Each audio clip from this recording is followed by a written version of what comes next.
Hi hello नमस्ते. मी Swati सांगोरे YouTube चॅनलवर तुम्हा सगळ्यांचं अगदी मनापासून स्वागत करते. तर चला, आषाढी एकादशी निमित्ताने मी तुम्हाला साबुदाण्यापासून मस्त अशी एक रेसिपी दाखवणार आहे. आपण साबुदाण्यापासून कोणताही तिखट हा पदार्थ बनवणार नाही आहे.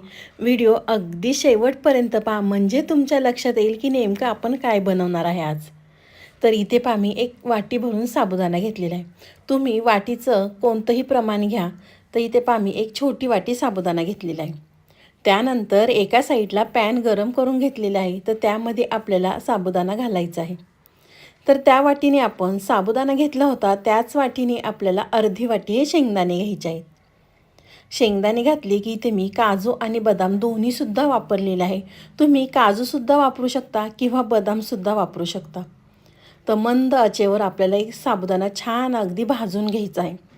जोपर्यंत साबुदाणा असा चटचट वाजत नाही तोपर्यंत आपल्याला साबुदाणा भाजायचा आहे. इथे कुठेही फास्ट गॅसवर करू नका. अगदी मंद आचेवर हे साबुदाणा शेंगदाणे छान अगदी भाजून घ्या. तोपर्यंत तुम्ही माझ्या चॅनलवर नवीन आला असेल तर प्लीज माझ्या चॅनलला एक सबस्क्राईब नक्कीच करा. नवीन यूट्यूबरसाठी तुमचं एक सबस्क्राईब खूप लाख मोलाचं आहे.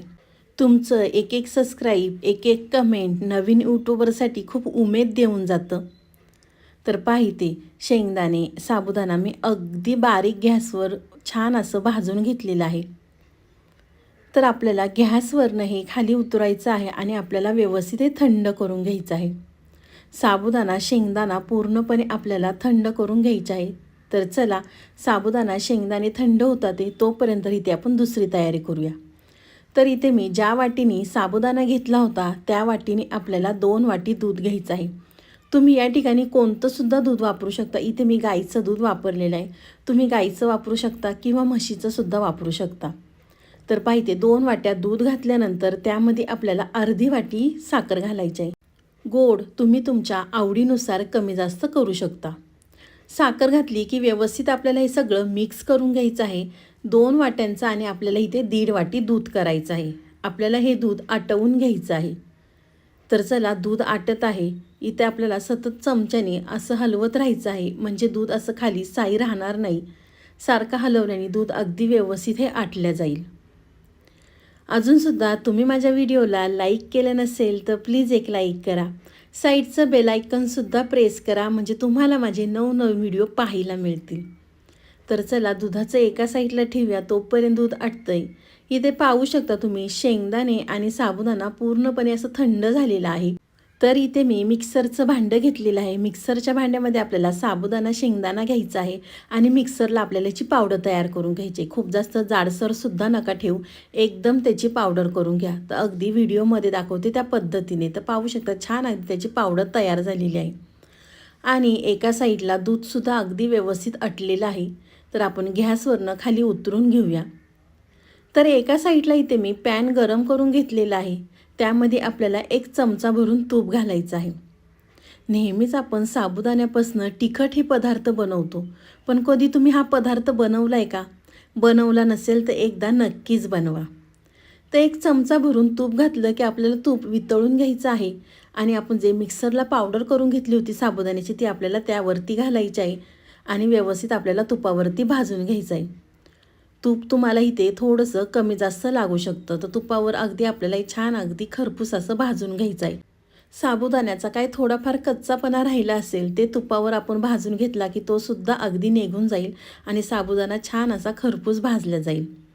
तर इथे मी थोडं थोडं तूप घालून साबुदाणा छान अगदी व्यवस्थित भाजून घेते. खूप वेगळ्या पद्धतीने आज मी तुम्हाला साबुदाण्याची रेसिपी दाखवणार आहे. इथे पहा, मी थोडंसं परत तूप घातलेलं आहे आणि साबुदाणा अगदी छान व्यवस्थित मी भाजून घेतलेला आहे. तर तुम्ही इथे पाहू शकता मिश्रण अगदी पॅनला सुटायला लागलेलं आहे. त्यामुळे अगदी साबुदाणा छान व्यवस्थित भाजलेला आहे आणि रंगसुद्धा साबुदाण्याचा बदललेला आहे. ह्या आषाढी एकादशीला एकदा तुम्ही नक्कीच ही रेसिपी करून पहा. एकदा केली ना तुम्ही तर नेहमीच याच पद्धतीने करा. इथे पहा, छान अगदी व्यवस्थित भाजलेला आहे आपला साबुदाणा. तर आपण दूध ते आटवून घेतलं होतं, आपल्याला दूध घालायचं आहे आणि छान अगदी व्यवस्थित हे मिक्स करून घ्यायचं आहे. आपण इथे साबुदाणा व्यवस्थित भाजून घेतल्यामुळे जास्त गाठी होणार नाही. तर इथे पाहू शकता तुम्ही मिश्रण अगदी व्यवस्थित घट्ट होत चाललेलं आहे. आपलं इथे दुधाचं प्रमाण अगदी परफेक्ट असं झालेलं आहे. अगदी व्हिडिओमध्ये दाखवते त्याच पद्धतीने करा. तुम्ही कोणत्याही वाटीने साबुदाणा घ्या, त्याच वाटीचं आपल्याला इथे प्रमाण घ्यायचं आहे. तर इथे पाहू शकता छान अगदी व्यवस्थित हे मिक्स झालेलं आहे आणि घट्टसुद्धा याचा गोळा तयार झालेला आहे. तुम्ही या ठिकाणी यामध्ये खवासुद्धा वापरू शकता. फक्त खात्रीपूर्वक आपण ज्या डेअरीतनं खवा आणतो, अगदी खव्यामध्ये सुद्धा भेसळ असते. त्यामुळे खात्रीपूर्वक खवा घेऊन तुम्ही यामध्ये खवासुद्धा वापरू शकता. तर पहा इथे किती छान व्यवस्थित हे मिश्रण असं घट्ट झालेलं आहे आणि पॅनला अगदी हे मिश्रण सुटायला सुद्धा लागलेलं आहे. तुपाचं प्रमाण, दुधाचं प्रमाण अगदी मी तुम्हाला परफेक्ट दाखवलेलं आहे. त्यामुळे तुम्ही ही रेसिपी एकदा नक्कीच केली पाहिजे. तर पहा इथे छान अगदी मी व्यवस्थित हे मिक्स करून घेतलेलं आहे. हे व्यवस्थित मिक्स करून झालं की आपल्याला एका साईडला ताटाला तेल लावून घ्यायचं आहे. ह्या मिश्रणाला छान अगदी तूपसुद्धा अगदी व्यवस्थित सुटलेलं आहे. बघा मस्त असं त्याचा मऊसूद गोळा तयार झालेला आहे. तुम्ही हातावर सुद्धा घेऊन पाहू शकता की ह्याची गोळी तयार होते का. तर चला छान अगदी व्यवस्थित हे झालेलं आहे. तर इथे मी एका ताटाला तूप घालते आणि ताटाला आपल्याला सगळीकडे लावून घ्यायचं आहे आणि त्यावरती आपल्याला ते सगळं मिश्रण घालायचं आहे आणि छान अगदी हाताने व्यवस्थित हे थापून घ्यायचं आहे. साबुदाणा हा खूप जास्त भाजतो, त्यामुळे अगदी तुम्हाला मी दाखवते कशा पद्धतीने आपण करणार आहे. तर थोडंसं आपण इथे चमच्याने प्रेस करायचं आहे. इथे मी थोडंसं ह्या चमच्याने प्रेस करून घेते. शक्यतो हात लावू नका, कारण साबुदाण्याचा चटका हा लगेच बसतो.